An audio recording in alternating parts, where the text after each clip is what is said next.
we we really thought it was a good idea to come back and do a part three. This is more like part 11, right? You've had 7 other episodes since we last were together. That's true. That's true. We did do that one. Well, we did those 2 episodes at my house, and then Hmm. I went on and produced the podcast for a couple weeks up at school, and then things changed, and I started a different podcast, and it ended. But we are back to do a little bit of a reunion. Yeah. I kind of feel like I strong armed you into this one because I've been in kind of a nostalgic mood recently and thinking about the dating advice I would give to myself. If I could see like a 20-year-old version of me, like this is what I would truly tell you, and I wish you'd listen instead of giving ourselves advice because watching our old episodes, I felt like at least I was pretty navel gazy and kind of not to the point, really. You agree? Well, yeah, I think upon rewatching those episodes, I think we were trying a little too hard to Yeah. try to present something that just, is too large to really capture. So I think we were just kind of having fun, being a little silly, Oh yeah. and it was a good time. It was a good time. We I learned a lot. I don't regret making them, and I think it'd be kind of cool to when we have our own children, maybe when they're teenagers, they'll perhaps run on onto videos and like look at this video that Dad made back when they were like in their 20s. I mean, that's one of the reasons I started my YouTube channel is like, YouTube's going to be around and videos are kind of, something that will continue to be watched. So hopefully future generations can watch and be like, wow, this is ancient, like we do with our parents. My dad sometimes whips out these old videos from, Christmas Day in 1986. Mm. And it's just like, wow, that's how life was back then. Yeah, yeah, yeah. It's kind of like this generation's sort of making home movies, right? I remember like in the 80s and 90s, people would get like a little VHS camera and they would make recreations from their favorite movies, right? Like I remember this one guy who made an entire shot-for-shot remake of Raiders of the Lost Ark from like his basement or something. And I think that's like pretty sweet. That's pretty cool. But like we don't really have like I guess the Gen Z equivalent of that would be essentially like making your TikToks and sharing them.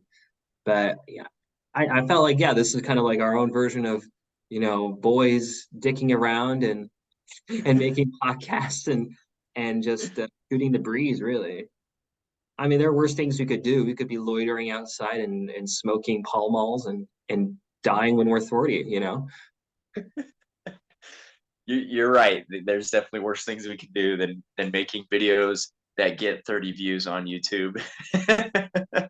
I only, my YouTube channel is the same, and I kind of feel pride like there is like a small audience that I like cultivated, and you are one of them, of course, but like there's still like a couple regulars that come and watch my videos every time when I post them, and I'm glad they come back.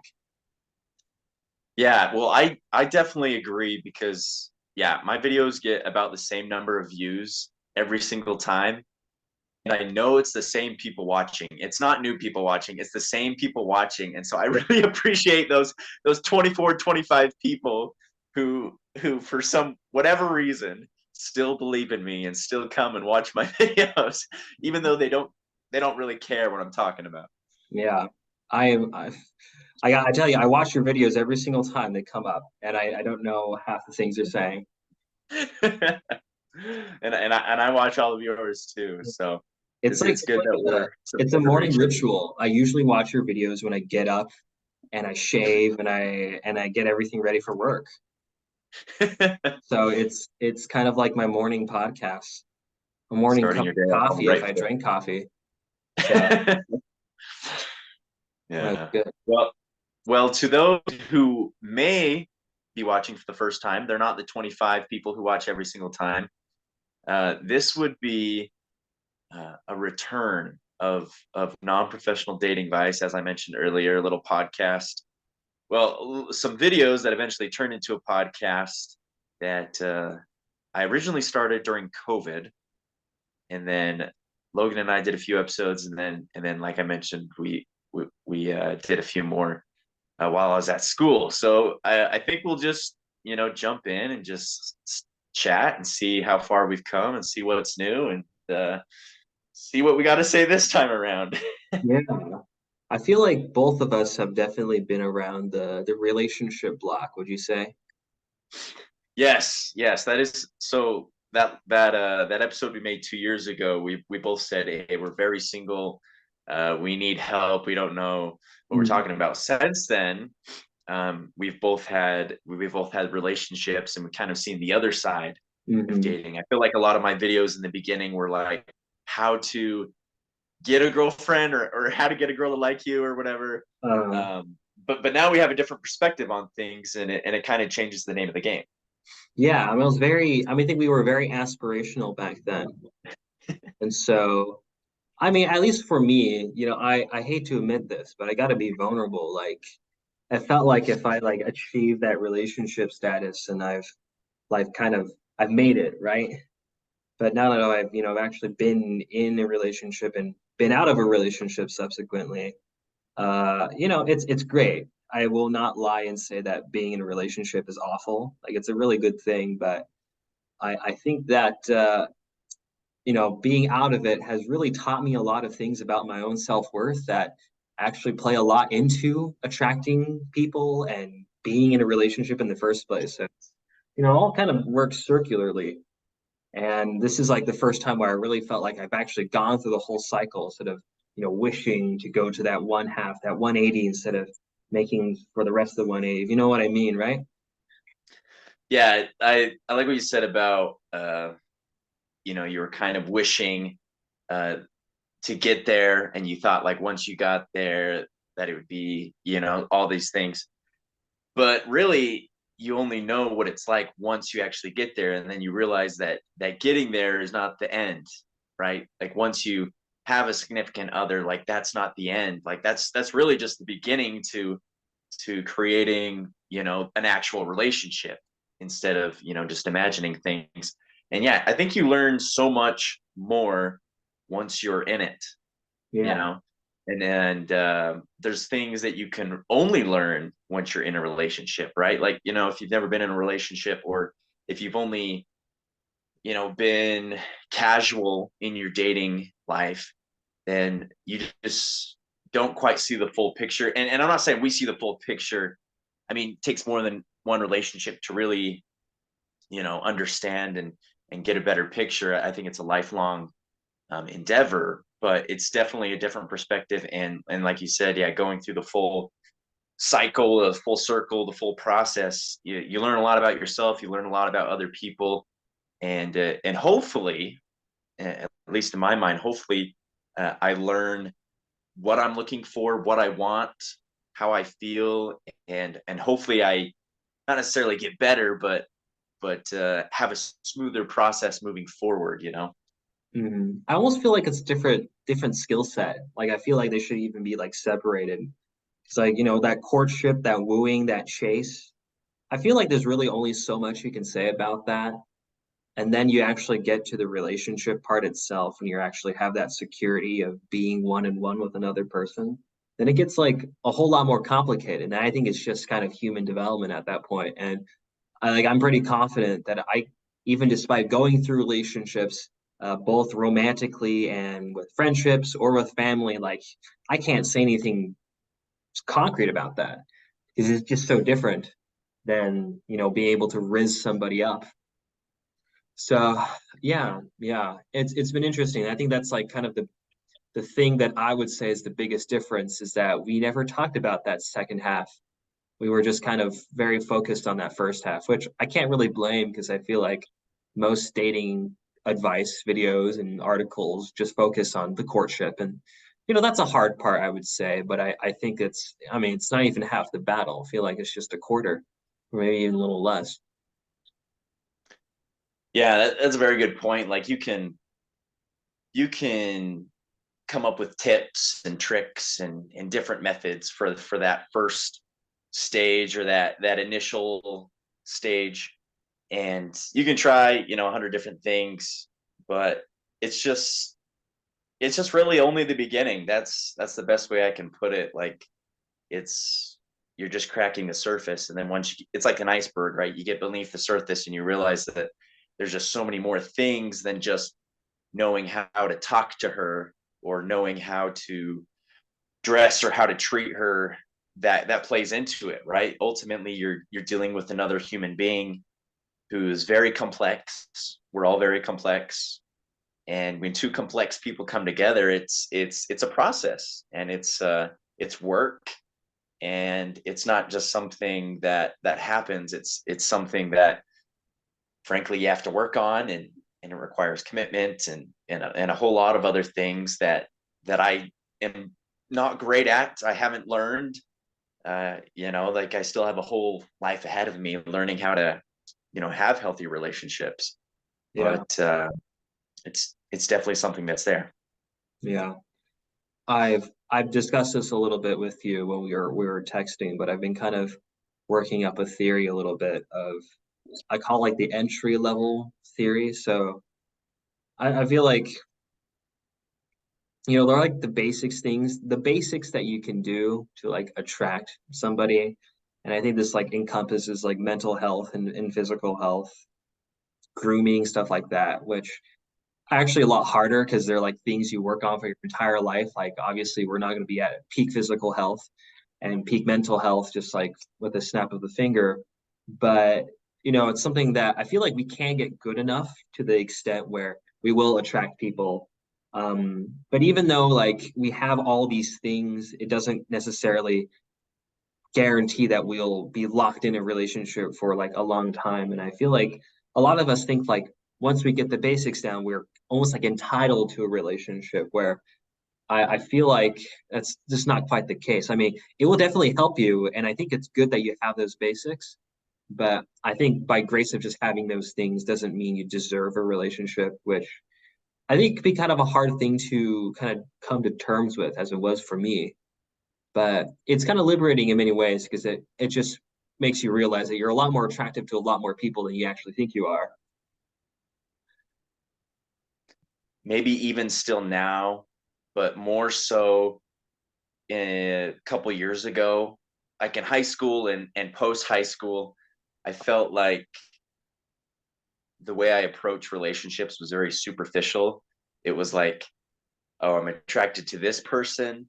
Like, what can I do to get them to like me? You know, it was very like surface level, superficial. It wasn't focused on having a true connection. It wasn't really focused on, like, what does having this person in my life do for me, and like, and vice versa. Like what can I bring to their life?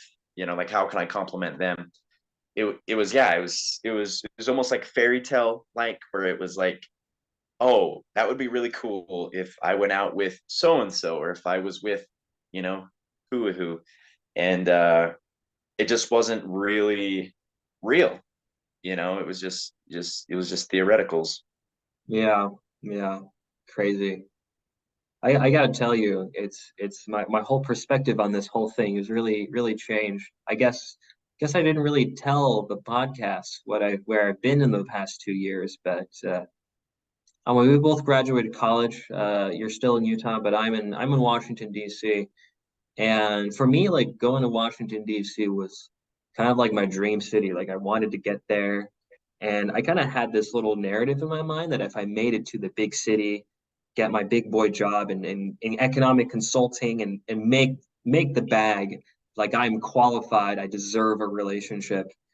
Or just like not even just a relationship, but in general, like I just deserve respect from people. I'll be popular, something that I feel like I was kind of lacking a little bit. And I was, unfortunately, I had some people pleasing tendencies with me.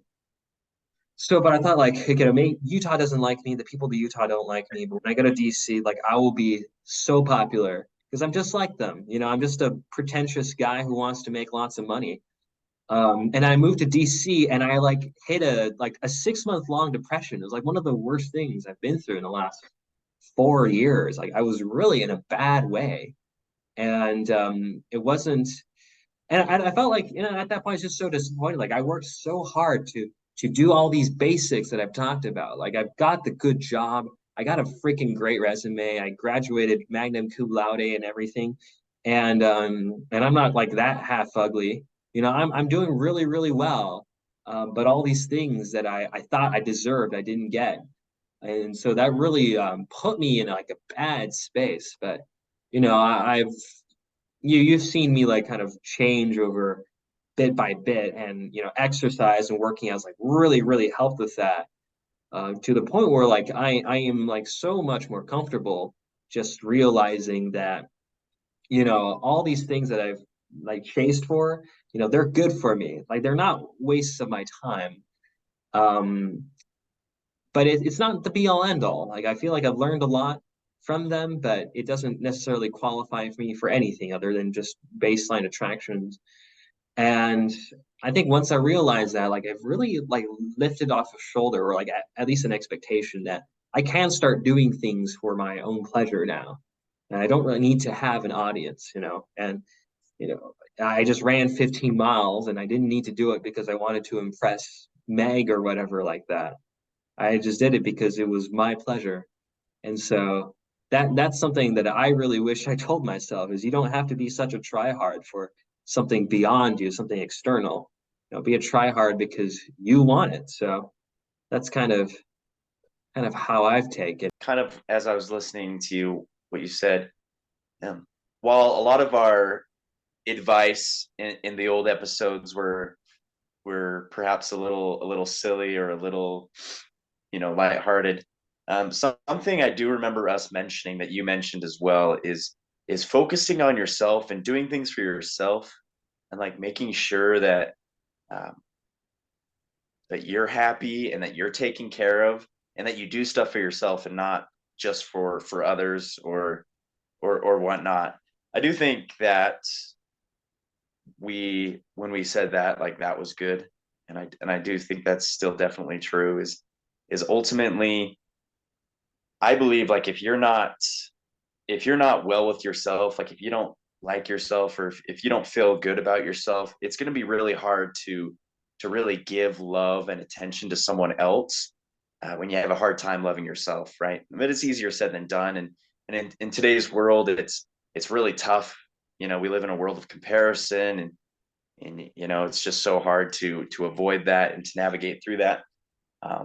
But it's something that works. It's something that's really good for you, is to really put that focus on yourself, because the more you love yourself, the more you're able to love others, and that's something I've definitely learned in a relationship, is well, you do have to think about them, you do have to be selfless and give time and attention to them. That comes when you're well yourself. Yeah, absolutely. I would even dare say, like, I don't, it's really hard to love oneself. I think that's something that you work on your whole life. I mean, I'm definitely feeling a lot better about my own self-esteem, but I do feel like, you can have enough self-respect and enough self-esteem to be able to attract somebody. But I know it's like it's kind of crazy and weird to think about, like everything that we've just said are actually the old cliches that we keep hearing over and over again. Um, but they're cliches for a reason, right? They work, and they just don't resonate to us until we start living through it. But it almost feels like it's like a new discovery that nobody's ever seen before, but obviously everyone has. It's just a part of being in your 20s. I feel like. I feel like there's a lot of factors that are really hard to control, like, good physical exercise, but, you know, I feel like something easier than, learning how to bench press or doing push-ups and running 5Ks is just dressing well. And that's another thing I've been thinking about a lot, because I got to say, DC is a more or less like well-dressed city. People are in business casual, but I see so many fashion crimes in at church. Like they don't. I don't know what they do, but maybe when these guys, they're like real guys with years of work experience under their belt. They're mid-career professionals. When they're out of work, they should have no reason why they're wearing like baggy cargo shorts and a Minecraft t-shirt. Why are they doing that? And I started like coming up with like a mental list of like what you should not wear as an adult male. I'm sure there's like a female equivalent, but I'm not going to comment on that. And I was like thinking this whole thing like, oh, you shouldn't wear like frameless glasses because I personally think that's a huge ick, as the kids say these days. And baggy cargo shorts and graphic tees, especially if it's like a graphic tee that has like a pun in it, or if it's from a video game, like a big no-no. But like I was thinking all these things, but then I was doing some research and I just felt like one guy said something perfectly. It's like, in the men's like formal section at the store, it's clearly for men. Like you're not going to see a kid wearing a suit. It's very rare, right? That's for the men. But when you're in the casual section, the difference between what a boy dresses up like and what a man dresses up like is a lot more fuzzy. Like it just bleeds in together. And so I feel like a lot of, not as fashion aware men will, dress up inadvertently like a boy. And I know, at least for me, I'm maybe I'm just mansplaining here a little bit, but sometimes I just like want to go up to these guys who I think are decent and fine as is, and just like grab them by the shoulders and it's like, dude, like, please don't wear your Among Us shirt with your white socks and slides and your basketball shorts. It shouldn't be that hard. And you don't need to even spend that much money.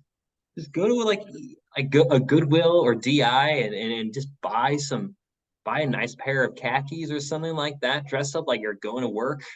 It works. It actually works, and I'm not going to deny it. And and I feel like that could actually make a significant improvement in attraction. You know what I'm hearing right now? What I'm hearing is a man who needs to start another podcast on dressing, on how to dress for success. Mm, According to Logan Burton, this is what you do. No Minecraft, no Among Us.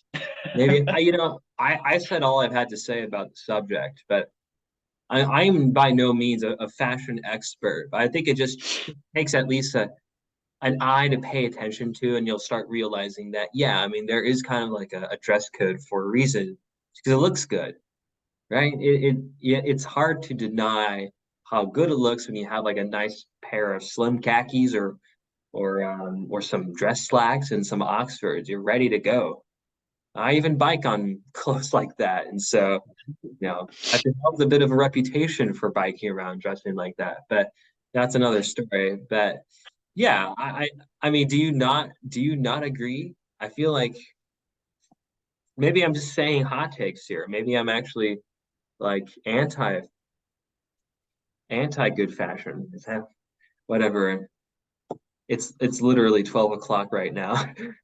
But Yeah, you're a trooper hanging in there on the East Coast these late nights. But I will say this: I as well am not a fashion icon by any means. I look back on the kind of stuff that I've worn in the past and just kind of laugh. But I mean, at the end of the day, wear what you want.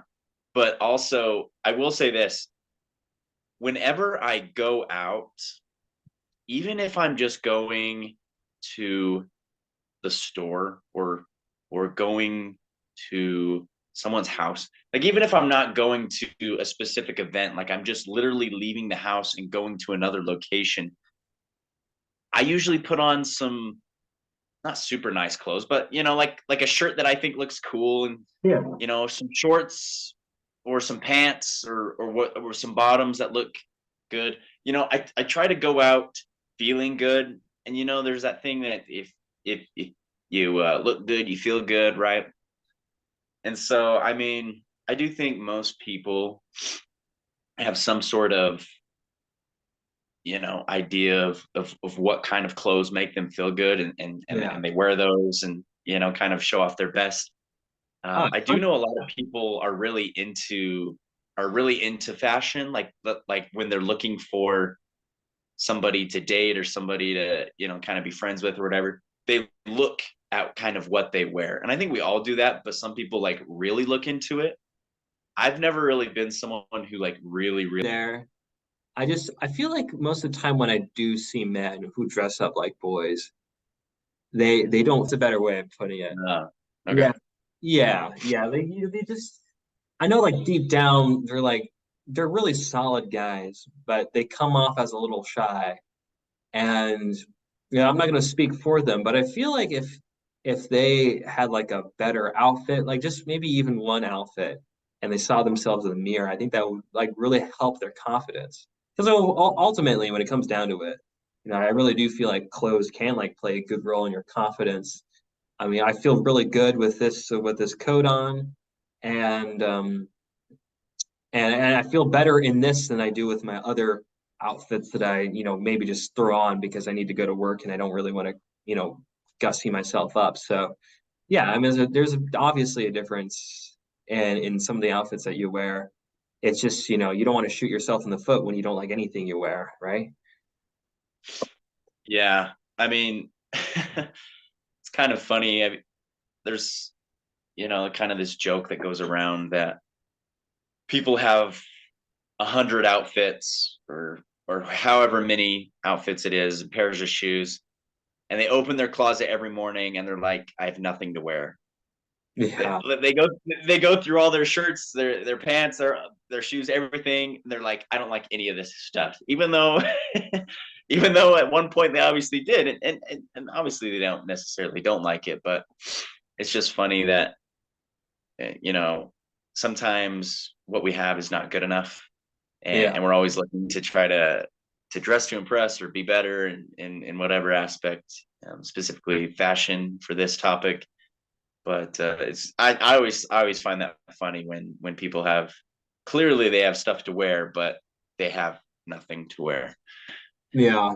Yeah. I mean, that's just the paradox of choice, right? We got so many things that we can choose from, we can never make a decision. It's just like, browsing on Netflix or Hulu will just never be satisfied. Too much. Yeah. I guess clothes are the same way. Deep, sharp Well, philosophy. relationships are kind of in the same way too. This kind of reminded me of something I've said before, and I feel like this may be more applicable when you're in a position like school Hmm. where you're surrounded literally by hundreds, sometimes thousands of people, thousands of options, and you kind of get into this rut, this mindset of the grass is always greener. So like while I'm talking to this individual right now, I passed three people who I may think are better on my way to class, Yeah. but but but really I don't know. And so, like you said with Netflix, like you just scroll, and you're like, man, there's too many options. I know some people kind of get into this position where they want a relationship, but they want that relationship to be perfect because Yeah. it's something that they're imagining. You don't want to And settle so, down, right? yeah, exactly. And so they they try to do that, but they have just so many options that when they start dating someone or start getting interested in someone, they find that the other person's not perfect or their relationship's not perfect, and instead of maybe trying to work through it or figure out why, or Yeah. sometimes Yeah. things aren't fixable, but if it is right, you can put the effort in. Sometimes instead of doing that, they just say, oh well, the grass is greener over here, I have 325 other people lining up, might as well just start something new instead of dealing with the hard things. Yeah. Yeah. I mean, that's an interesting point you make. I think the I can't really say about DC dating culture at large, but there's a lot of discussion over it because the ratio of men to women in DC is there's a lot more women than there are men in DC. And a lot of these women, I mean, they're very like high accomplished people, people who are like lawyers for the Justice Department or something like that. And so, they're very ambitious women, and they I won't say complain, but they do like I'm gonna say complain. They complain a lot about how men they just can't like find good men, which I never really heard the perspective from the men's what men say about dating here in DC. But I always think it's like I feel like some of it is that they are like not really looking for reasons to stay with somebody, but to reasons to go with somebody else. That kind of that FOMO thing. And I mean, I know I complain about dating as an LDS member, but like at least we have like a centralized place where we like literally all gather together and we don't have to, it really narrows our options down. We only have so many hundred people instead of literally 4 million people to choose from. And so I think it's got to be hard. I think it's really hard to like because what else are you gonna do? How are you gonna ask somebody out? You can't ask your coworkers out because that's an HR violation. And it's not like you can go out in the streets and if you see a girl that you think is attractive, ask for their number because that is kind of a weird thing to do. I think the thing you could do is maybe join some social clubs and whatnot, and there are a lot of them. But other than that, I think most people they just want to go home when they're done with work and then maybe get on Hinge or Reddit, not Reddit. Uh, they do want to get on like Logan's been picking up chicks off Reddit. a, If you see a user by the name Criterion Cafe on Reddit and he slides into your DMs, you yeah, know that it's Logan Burton. yeah. I just gave you gold, baby. Um, well, yeah, I mean, most of us who just want to like lay on the couch and like maybe just swipe, and that's not like dating for the day. And yeah, it's hard. I'm very grateful that I have actual like that I've actually physically talked to women every day, or I feel like for others that might not actually be the case. Yeah, I like you mentioned earlier, I graduated this past May, and the college town scene is very different than suburb scene because in a college town or while you're in school or whatever, you are surrounded by a lot of people. There's a lot of activities, there's a lot of classes, there's a lot of opportunities to meet people your age. Once you graduate and kind of get out into the working world, it's a little different. Like you said, like dating coworkers is a little dicey, right? And if you don't have some sort of social club or group or class or something that you go to where you can meet other people, it's hard because we frankly just don't live in a society where talking to strangers on the streets or at the cafe is really normal or even acceptable, I almost feel like it's like you're expected to just, you know, maybe smile at strangers, if not just ignore them. You know what I mean? So it's definitely a different world for sure, being outside of kind of the college realm. And I do think a lot of people do have to go to a lot of people go to bars or to clubs or to different, social gatherings where people get together.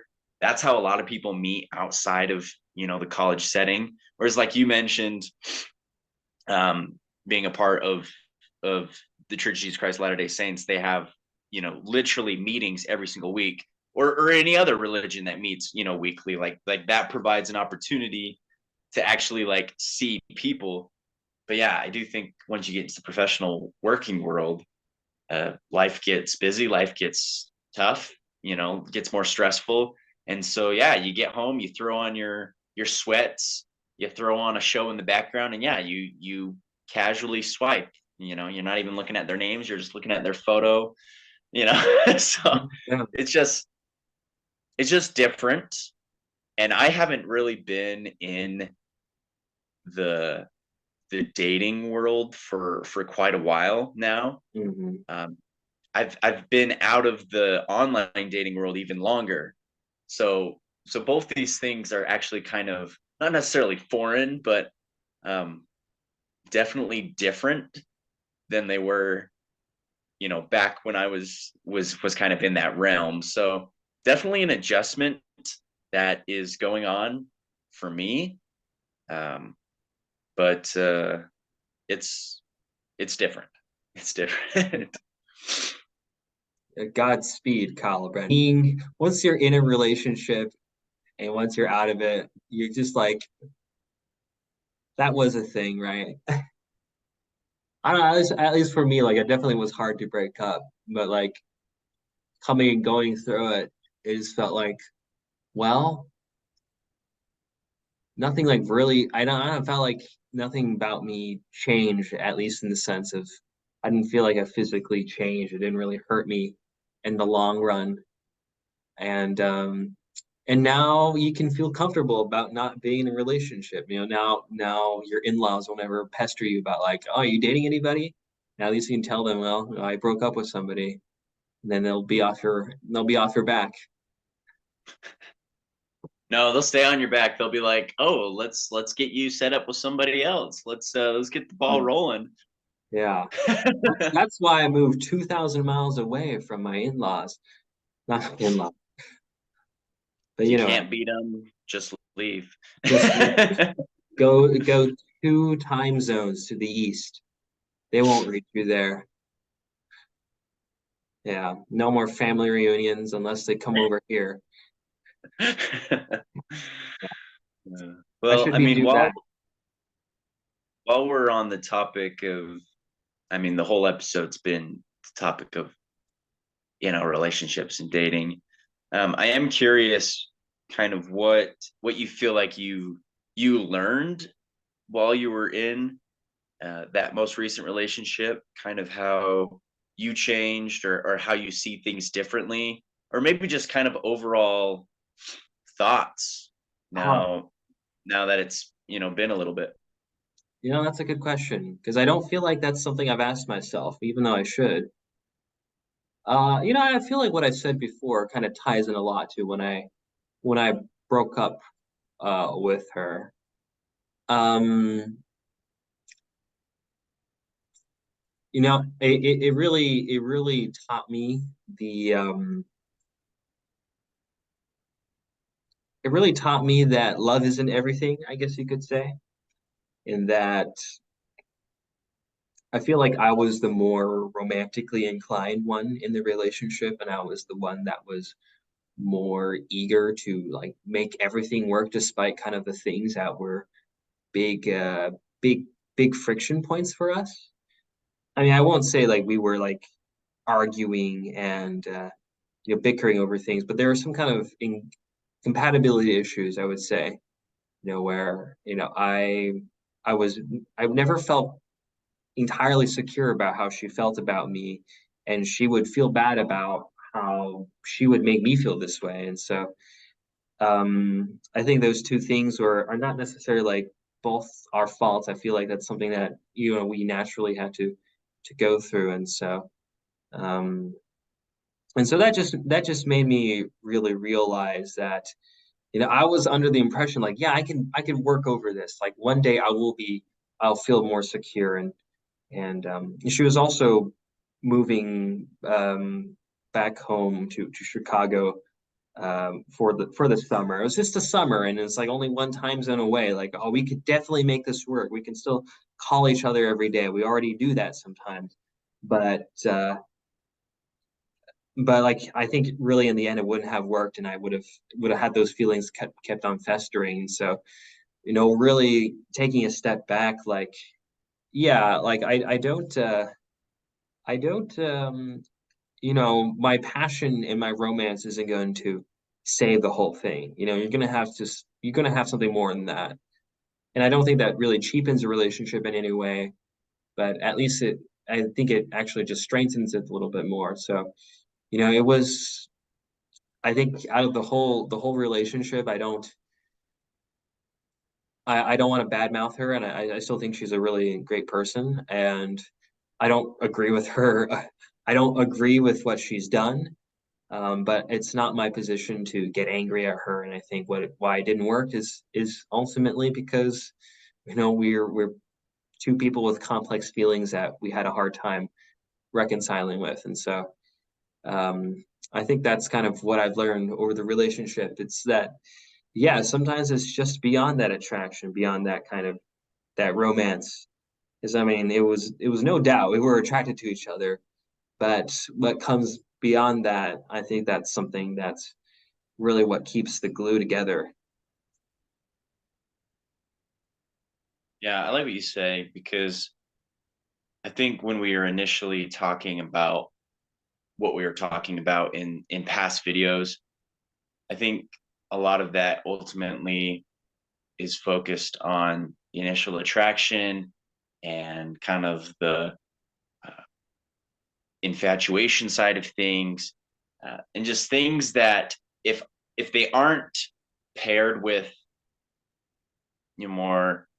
more tangible things, if they aren't paired with communication, if they aren't paired with dedication, with different things like that, they can fade, right?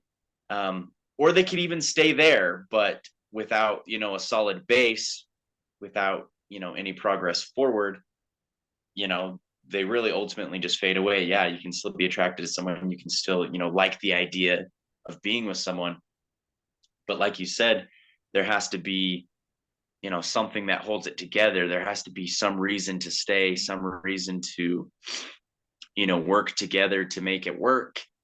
And oftentimes, since we are so complex in situations and different things like that change, it can be really hard to have a committed relationship that works. But I mean, people do it all the time. Like, look around. Like, there's literally so many people who are married and committed to each other, or who aren't married but are in a relationship that's healthy. Like, people find a way to make it work, and I think that's where true love comes in. Is at a certain point you find somebody that you can just truly love, somebody that you will love no matter what, and that you can make things work, and love them beyond the infatuation, love them beyond the initial attraction, love them beyond the fantasy that you initially created in your mind when you first were thinking about them. And you know at least personally, that's kind of in my mind what's the key to success for all these couples is that they're able to do that beyond sometimes the things that we think about when it comes to relationships. Yeah, yeah, definitely. While you were talking, I was just really hoping like maybe in another 2 years when we do another reunion, our fifth year reunion or whatever, we'll look back and just think, you know, it's so cute what they're saying, right? Because then we'll be married at that point, and then, we'll tell each other our past, we would tell our past selves who would tell our past selves that, things will work out in 6 or so years, and you'll understand things clearer or whatever, right? But Yeah, I mean, ultimately, I think we sometimes, the words we say, we automatically think like they're true. We think like that's the reality, right? But as we've talked about this whole episode, like, things change, people change. We might experience some things in the next 2 years and look back and be like, oh, now I view things this way, whereas in the past I was saying this, but now I have more experience. Now I've been in this position. I can actually relate and attribute my emotions and feelings to this event, right? mhm. So I mean, take it as you will, as we speak it now in 2023. But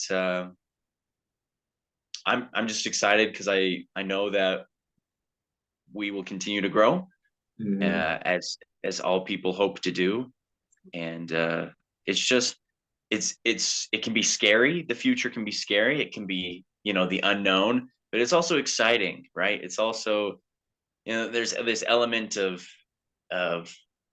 what's going to happen, like who am I going to be in a couple years, like what am I doing now make myself better, to achieve these goals. And it's kind of fun to see that growth in yourself, but also to see that growth in others. So Yeah. it'll be interesting to see what, what's in store for us in the future. That sounds like a perfect place to wrap up. Well, then let's do it. Let's put a little bow on this. This is, I don't even know what episode this is at this point, but this has been the non-professional dating advice reunion with Kyle Brenchley and Logan Burton. We appreciate Logan pushing for this and staying up till 12:30 to make this happen. Yeah, yeah. I'm yawning. I'm definitely pretty tired. So I apologize if what I said doesn't come out straight. I'm flying off the cusp right now. You were great. Everything you said was great. Thank you. I've had lots of meeting experience in the past year and a half. I'm Indeed. good. Well, thank you for the 25 people who are going to watch this. Hopefully, these videos usually get a little more than 25, so hopefully we get more than Yes. 25. Thank you all you dedicated Yeah. listeners and watchers. We To really all do appreciate you. to all you 55 viewers, I hope you find love and I hope you feel self-fulfillment as well. Do something healthy for yourself. Uh, Eat good food and listen to good music. That's what I'm like trying to say in my own videos. You know what? You Yep, know go check out Logan's channel, and thank you guys so much for watching. Have a good night. Bye.